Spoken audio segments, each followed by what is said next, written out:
A man sits in complete darkness, his ears ringing from the relentless repetition of a single poem. It's not just any poem, it's Rudyard Kipling's Time's Boots*, played over and over again for hours on end. The sound is maddening, designed to break even the strongest minds. But why? This isn't some twisted form of punishment. It's part of one of the most grueling training programs in the world, the U.S. Navy SEALs SEER School Survival. Evasion, resistance, escape.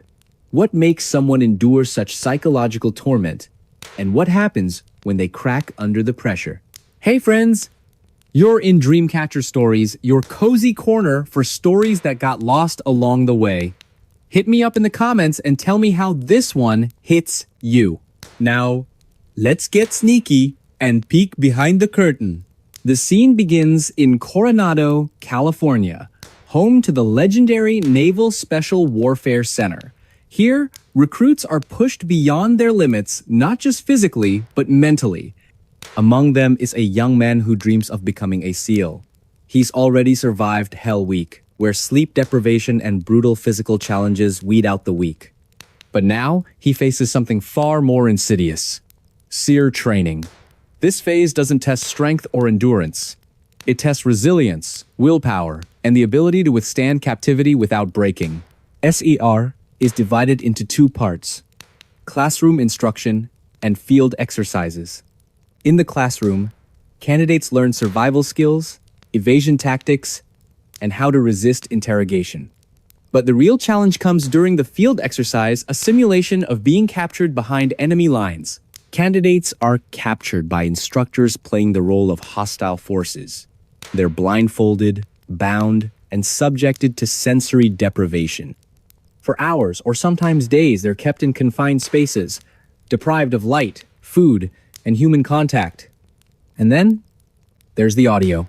If you've ever heard Time's Boots Times by Rudyard Kipling, you know its rhythmic cadence can be hypnotic.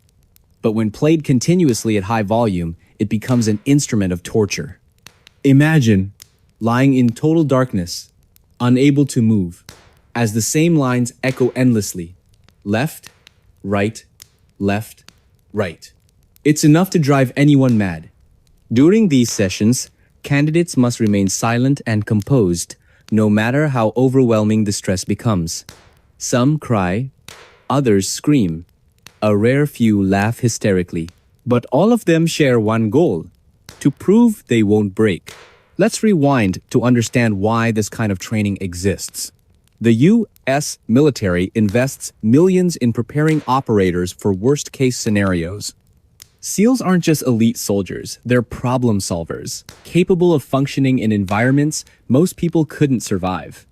When deployed, they often operate deep behind enemy lines, where capture is a constant threat. If taken prisoner, they must resist interrogation long enough to protect classified information. That's where SEER comes in. The program mimics real-world conditions, exposing candidates to extreme stress so they can develop coping mechanisms. But it's not just about surviving captivity. SEER teaches candidates to think critically under pressure. Instructors observe every reaction, how they respond to threats, whether they maintain composure, and if they can adapt to unpredictable situations. Failure isn't an option here. Those who crumble during training may find themselves disqualified from the SEAL pipeline altogether. For many, this is the moment they realize how far they're willing to go and how much they're willing to sacrifice to earn the Trident pin. Then comes the twist. Not everyone survives SEER unscathed. While most candidates emerge stronger, some leave with scars that never fully heal. Take, for example, a recruit who endured a Time's Boots Times session longer than anyone else in his class. On paper, he passed with flying colors. Physically, he was fine. Mentally, however, cracks began to show. Months later, during deployment, he started experiencing panic attacks triggered by repetitive sounds. Back home, he struggled to adjust to civilian life. Friends noticed changes. He became withdrawn, irritable, and prone to sudden outbursts. Doctors diagnosed him with PTSD, linked directly to his time in SEER. This revelation sparked debates within the military community. Was SEER too intense? Could prolonged exposure to psychological stress cause lasting damage?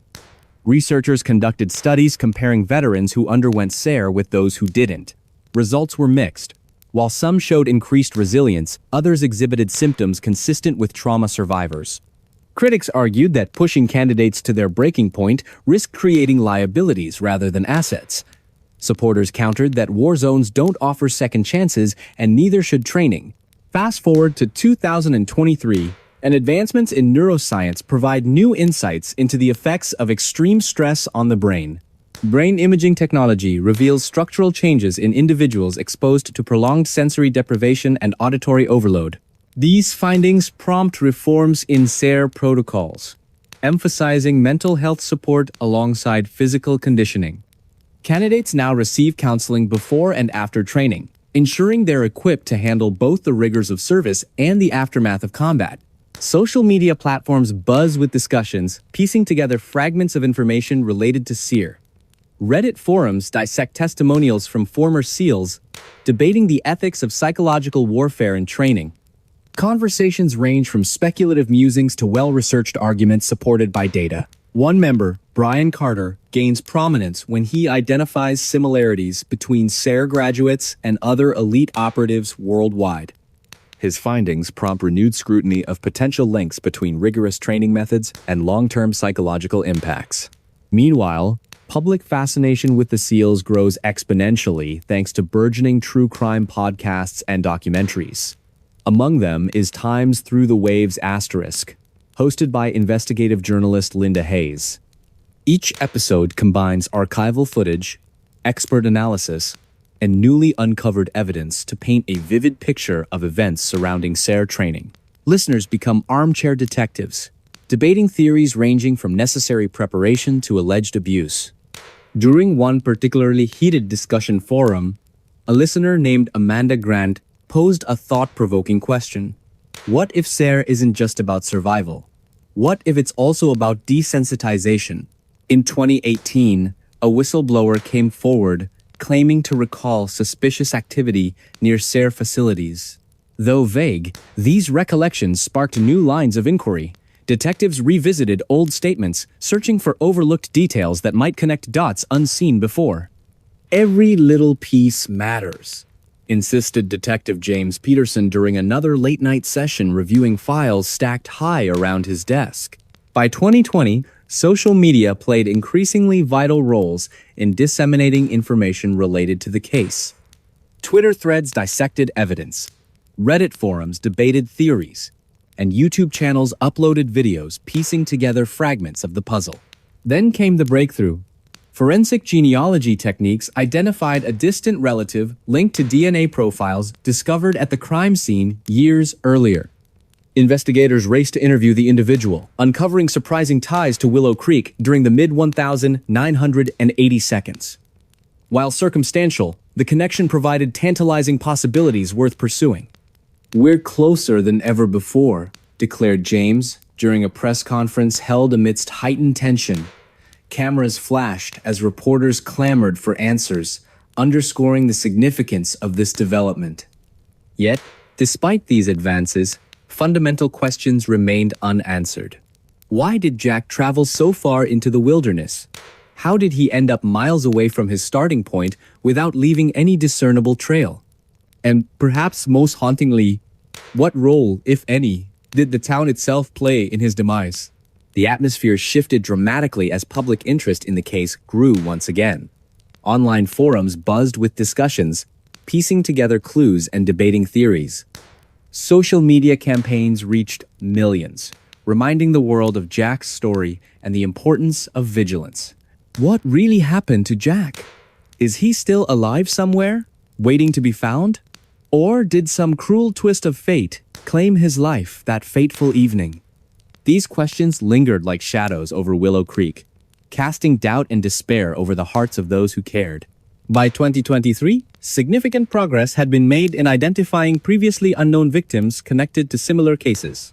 Advances in forensic anthropology enabled analysis of skeletal remains discovered near remote locations frequented by hikers and campers.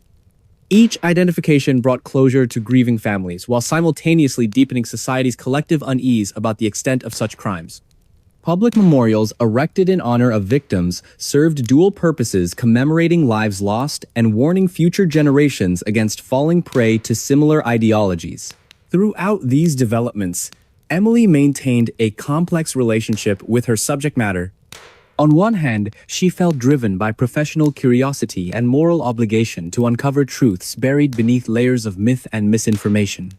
On the other hand, she grappled with personal demons triggered by immersing herself so deeply in darkness. How do you study something so monstrous without letting it consume you? She mused during a rare moment of reflection.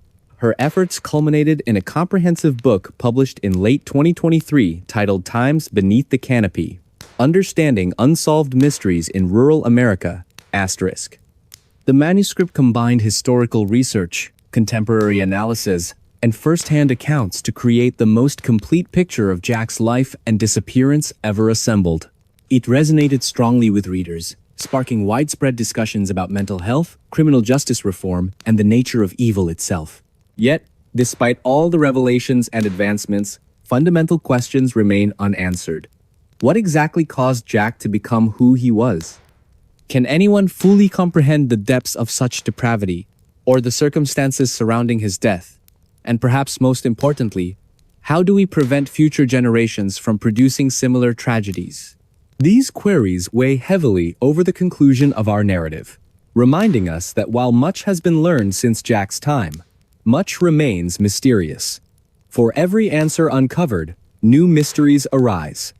As Emily puts it poignantly during a final interview, we may never fully understand Jack or anyone like him, but understanding ourselves better might help stop others from following in his footsteps. So, as we close this chapter of exploration into one man's descent into chaos, let us also consider what lessons it holds for humanity moving forward. Because only by confronting our darkest fears can we hope to illuminate paths toward light and redemption. Or will the shadows always hold sway, reminding us of the limits of human understanding?